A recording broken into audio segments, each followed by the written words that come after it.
Oke teman-teman, sebelum aku membedah perbedaan-perbedaan atau koreksi terjemah harafiah Al-Quran Kemenak dari karya Al-Ustadz Muhammad Talib, aku ingin memberikan pemahaman dulu ya teman-teman ya.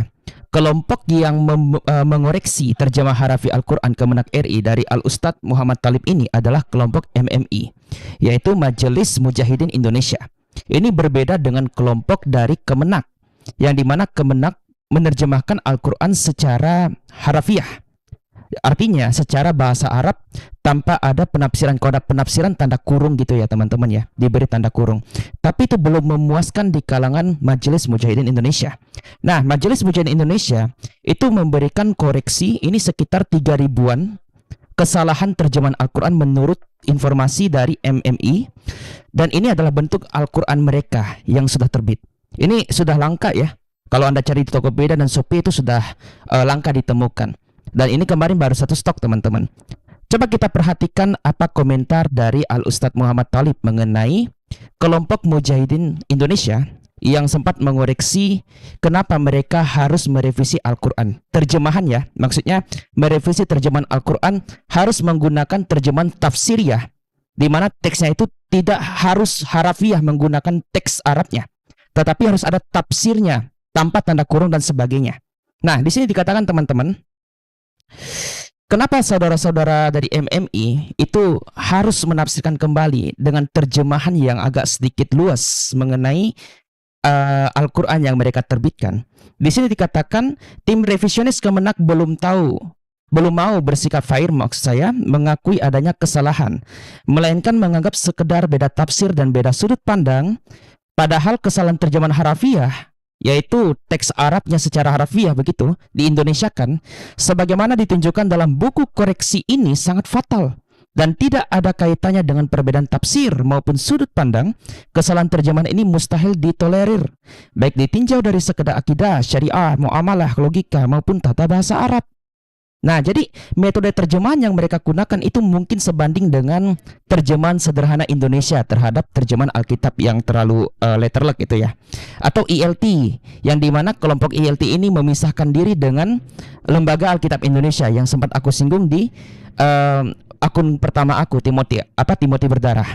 Oke, di sini metode terjemahannya teman-teman, kenapa mereka menolak terjemahan dari Kemenak?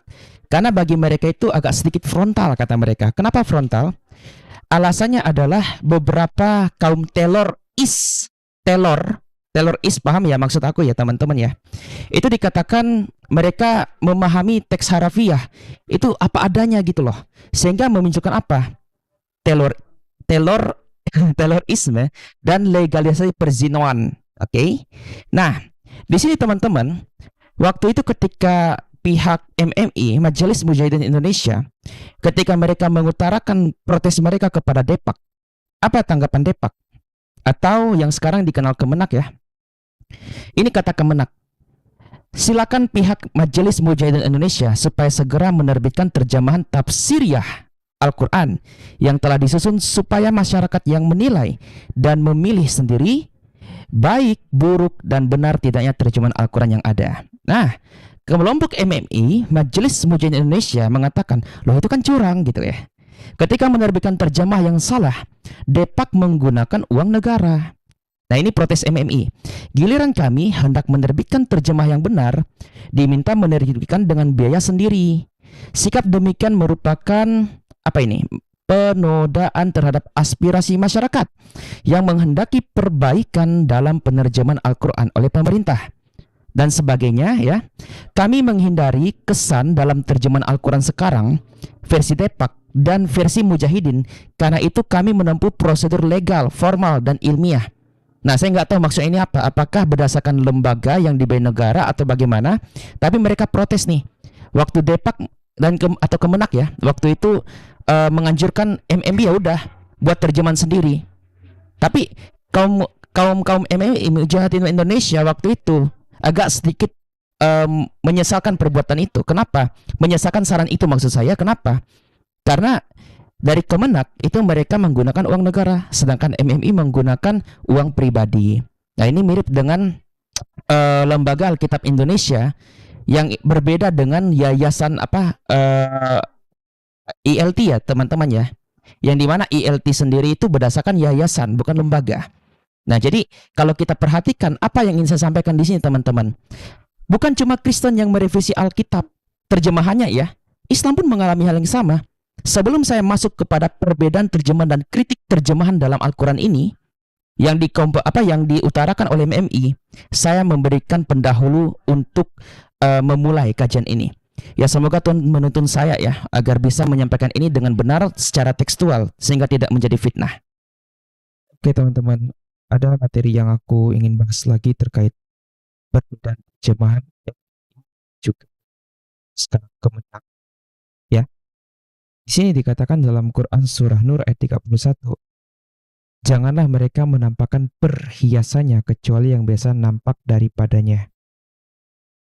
Terjemahan ini oleh MMI dikatakan menampakkan perhiasan ayat ini adalah salah. Terjemahannya adalah mengenai menampakkan perhiasan itu salah. Karena yang dimaksud bukan menampakkan perhiasan seperti cincin, gelang, anting-anting, dan sebagainya. Tetapi yang dimaksud ayat ini adalah larangan kepada perempuan mukminat memperhatikan bagian leher dan dadanya. Leher dan dadanya. Maka itu Bapak Ibu, kalau kita lihat dalam terjemahan Majelis Mujahidin Indonesia yang terangkum dalam Al-Quran ini bentuk terjemahan mereka. Mereka mengganti kata perhiasan itu dengan kalimat apa? Janganlah mereka menampakkan bagian leher dan dada mereka. Oke? Leher dan dada. Bukan lagi menggunakan kalimat perhiasan. Nah, jadi teman-teman bisa lihat di sini. Terjemahan sederhana Indonesia dalam Alkitab itu terkadang menggunakan kata-kata penjelas dari ayat-ayat yang kabur. Hal yang sama juga sama dengan terjemahan Al-Quran. Majelis Mujahidin Indonesia memberikan keterangan yang jelas mengenai perbedaan terjemahan Al-Quran yang terlalu harafiah dan sulit dipahami. Ya walaupun saya nggak tahu ya, ini teksnya itu menggunakan teksnya asli bahasa Arabnya perhiasan atau apa, itu biarlah saudara muslim yang menjawab. Tapi ini sudah membuktikan perbedaan terjemahan di kalangan Islam tidak ada bedanya dengan kekristenan. Baik, sekarang kita kembali lagi membahas tentang perbedaan terjemahan Al-Quran yang dikritisi oleh kaum Majelis Mujahidin Indonesia terhadap terjemahan Al-Quran Kemenak Republik Indonesia. Nah, kita kembali lagi dalam buku ini teman-teman. Tapi sebelumnya, pernahkah teman-teman mengatakan bahwa Isa itu adalah Nabi yang memberitahu hari kiamat, seperti Allah yang tahu akan hari kiamat? Saudara muslim akan mengacu terjemahan yang sekarang ini, di mana Kemenak RI itu seperti sependapat dengan MMI, di mana Isa itu dikatakan apa di sini? Isa menjadi pertanda hari kiamat. Beda ya, kalau Isa pertanda hari kiamat, bahwa di masa yang datang, Isa itu kedatangannya atau kemunculannya adalah suatu fenomena di mana kiamat akan terjadi. Berbeda dengan kalimat Isa memberitahu hari kiamat.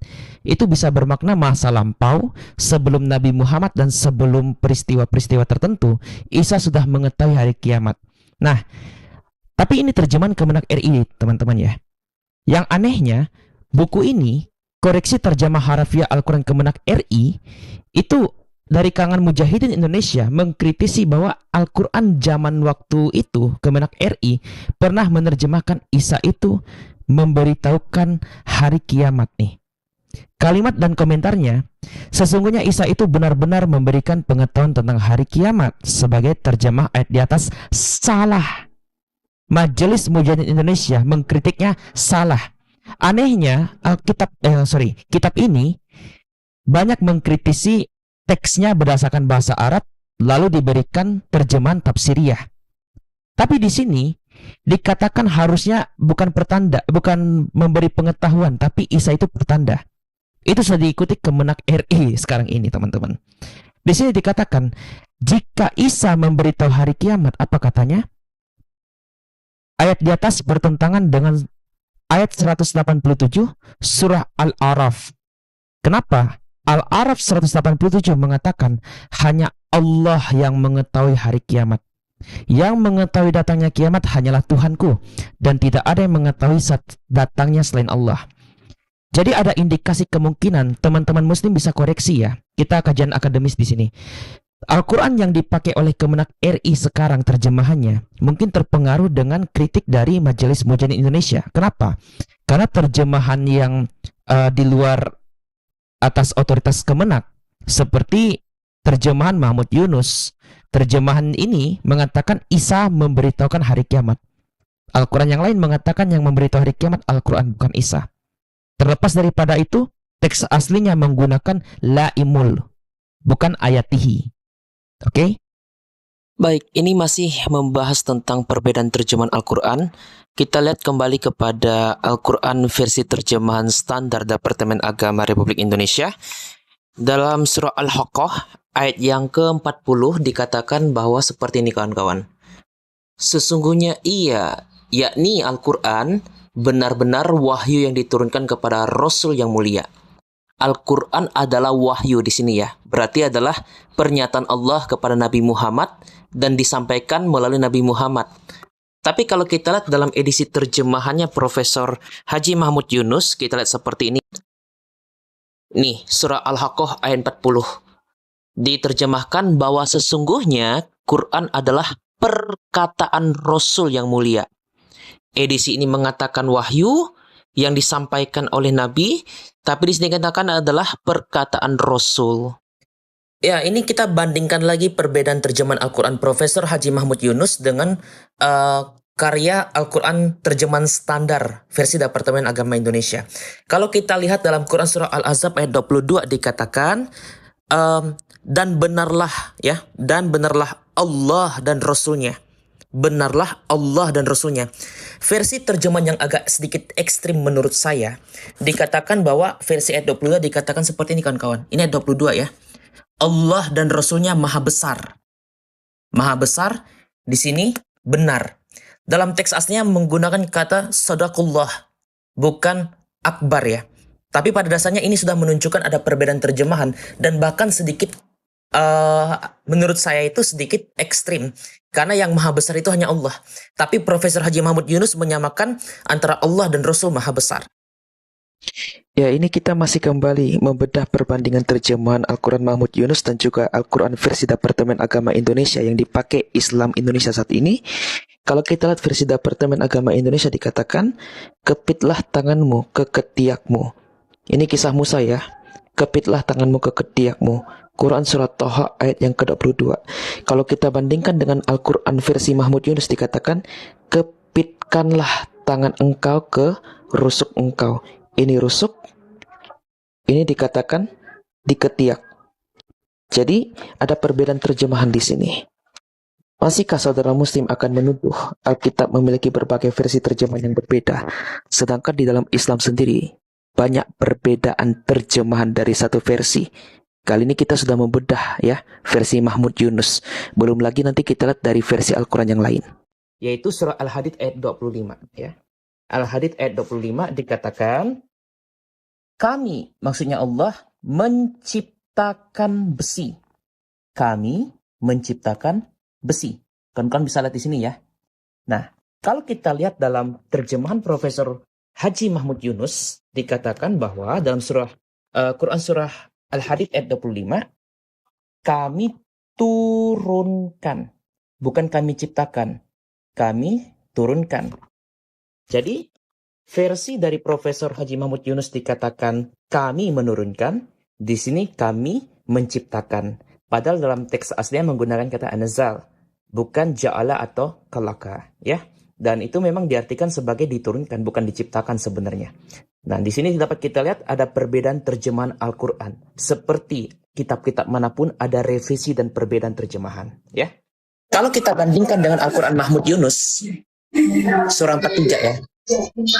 Nah ini, sesungguhnya Isa itu memberitahu hari kiamat. Pertanyaan saya, kenapa terjemahan sekarang Isa itu diberi sebagai pertanda kiamat, tapi kenapa sekarang dikatakan memberitahu hari kiamat? Kalian kan mengatakan nih, Yesus kami itu tidak tahu hari kiamat. Lah ini Isa memberitahu hari kiamat. Jangan Al-Quran yang versi Kristen yang kalian bawa. Jangan Al-Quran yang versi Kristen yang kalian bawa. Jangan Al-Quran yang versi Kristen yang kalian bawa. Saya bantu kamu bahasa Arab. Ini kenapa terjemahan ini teks Arabnya Nggak usah menggunakan lari-lari la ke ilmu? situ. Aku nggak percaya Wah, Quran bari itu. terjemahan nih.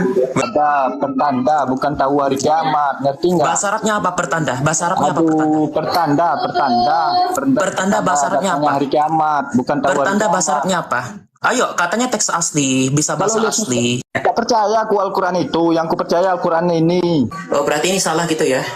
Ya salah Kafir lah ya itu. orang ini? Salah. Kafir nggak orang ini? Kafir nggak orang ini? Kafir. Orang ini? Kafir nggak orang ini? Kafir. Lu botol. Saudara lu bilang kafir.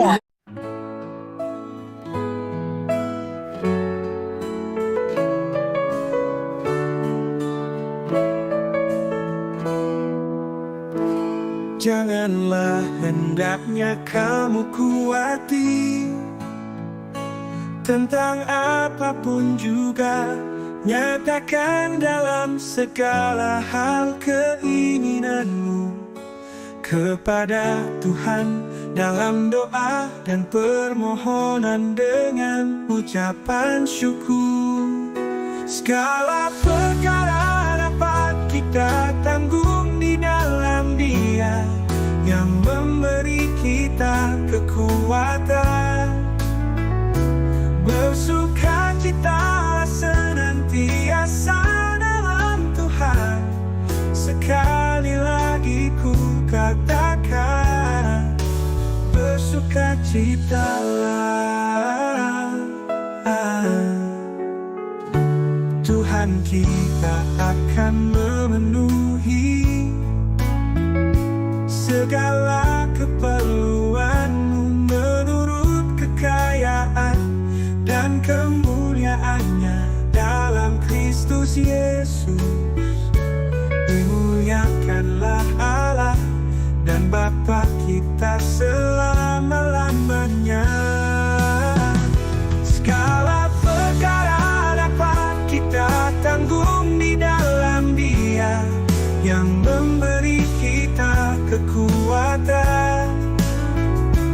Bersukacita senantiasa dalam Tuhan. Sekali lagi ku katakan, bersukacita. Kita akan memenuhi segala keperluanmu menurut kekayaan dan kemuliaannya dalam Kristus Yesus. Dimuliakanlah Allah dan Bapa kita selama-lamanya. Segala perkara dapat kita tanggung di dalam Dia yang memberi kita kekuatan. Bersukacita senantiasa dalam Tuhan. Sekali lagi ku katakan, bersukacitalah. Sekali lagi ku katakan, bersukacitalah.